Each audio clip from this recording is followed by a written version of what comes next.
welcome to InfoHub. In our headlines, government working to facilitate the environment for investments. 19-year-old Martina Ned was Prime Minister for a day. Third batch of evacuees returned from hurricane-hit Sint Maarten as a team of network technicians was deployed to Anguilla. Stay tuned for the details of these and more. Daddy!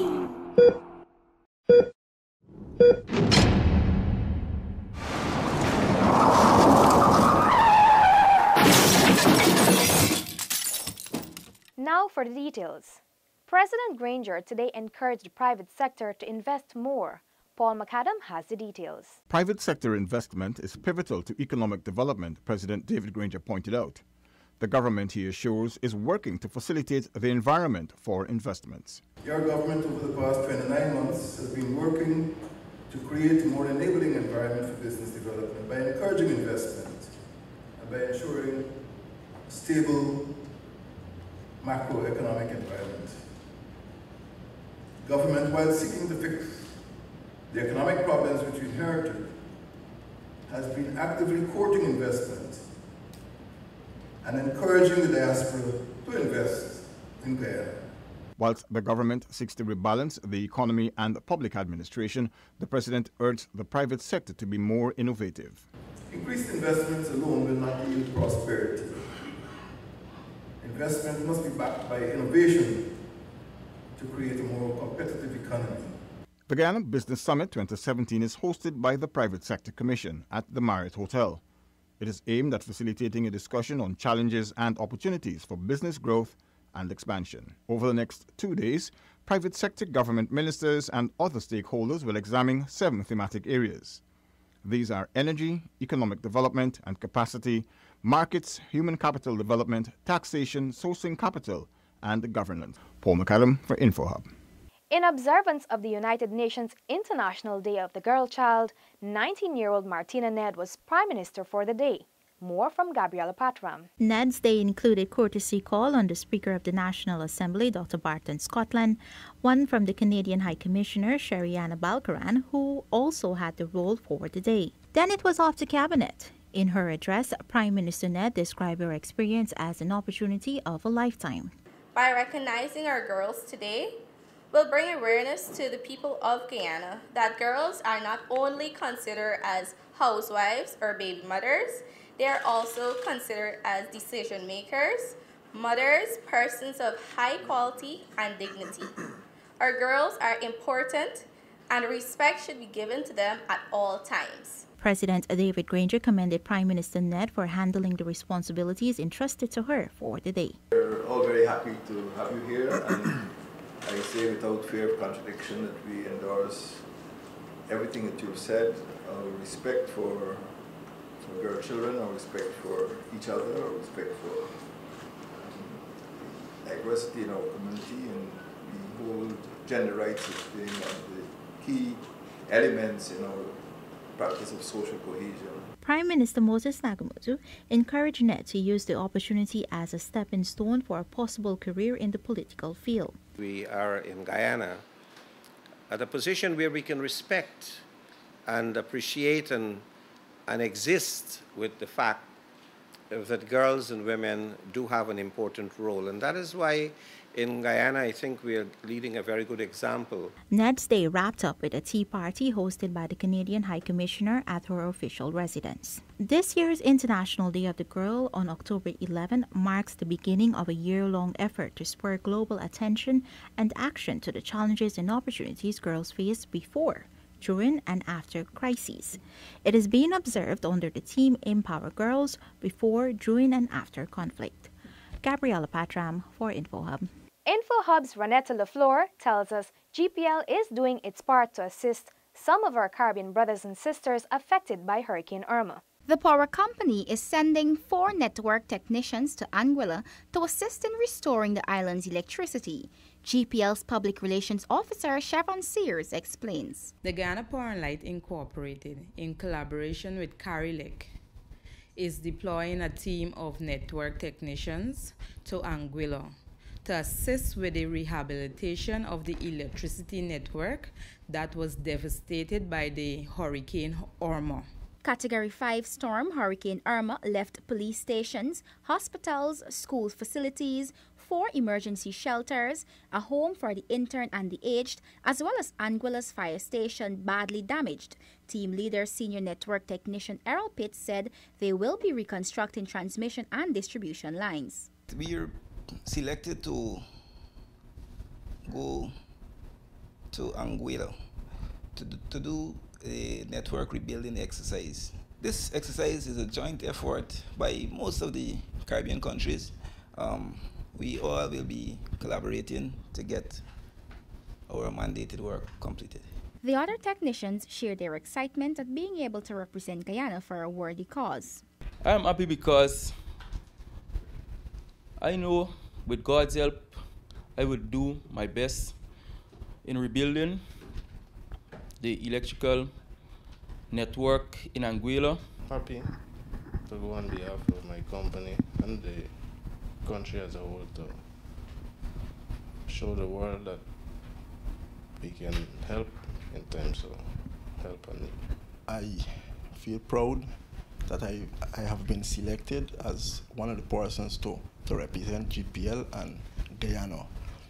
I know with the help of God I will continue to do the hard work so that the rebuilding would be a success.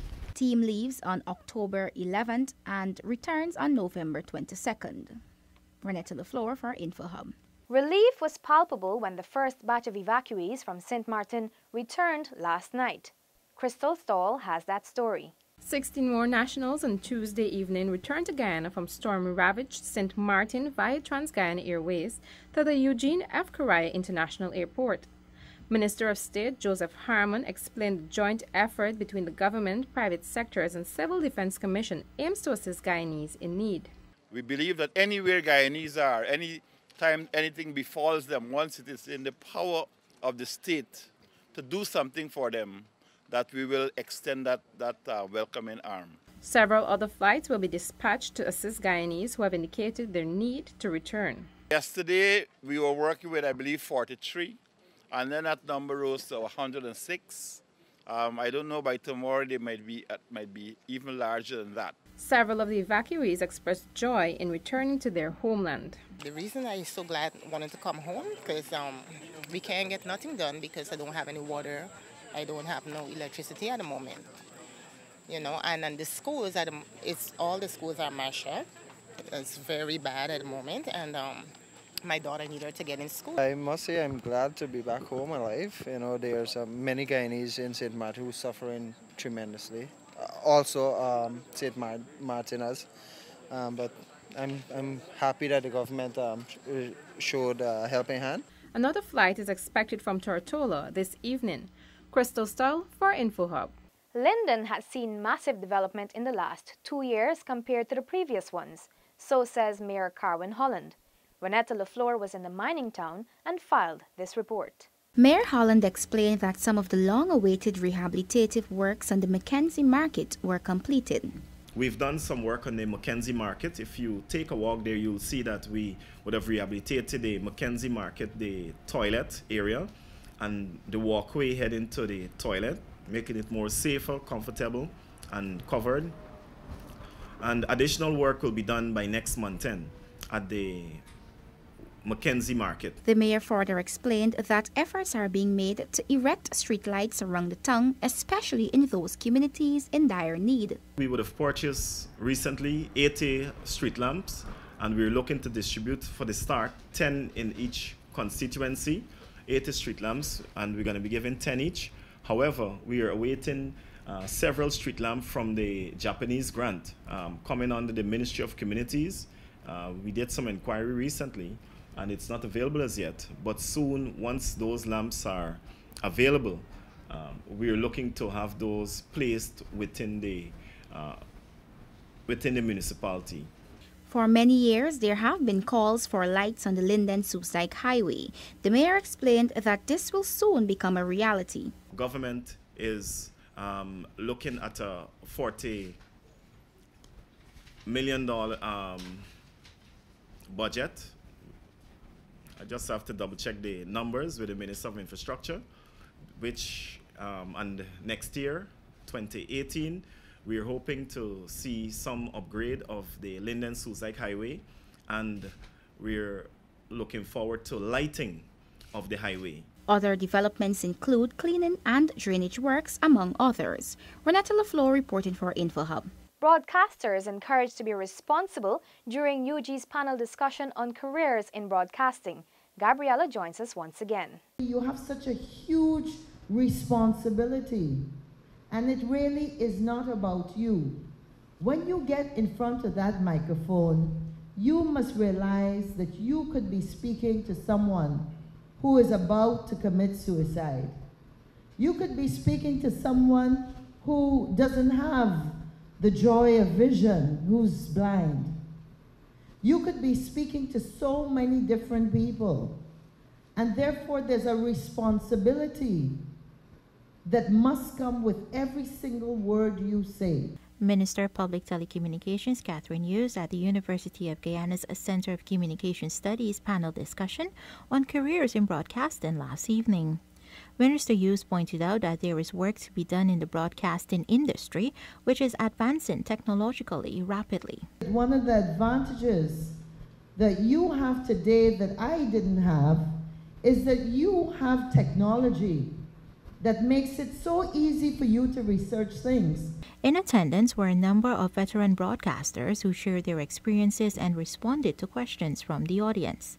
These included Marano Isaacs, Felice Robertson, Stan Gavaya, Basil Bradshaw, Deputy Vice Chancellor Dr. Paloma Mohammed, and Russell Lancaster. The effort is part of UG Center of Communication Studies' effort to sensitize students to the various possibilities in the field of broadcasting.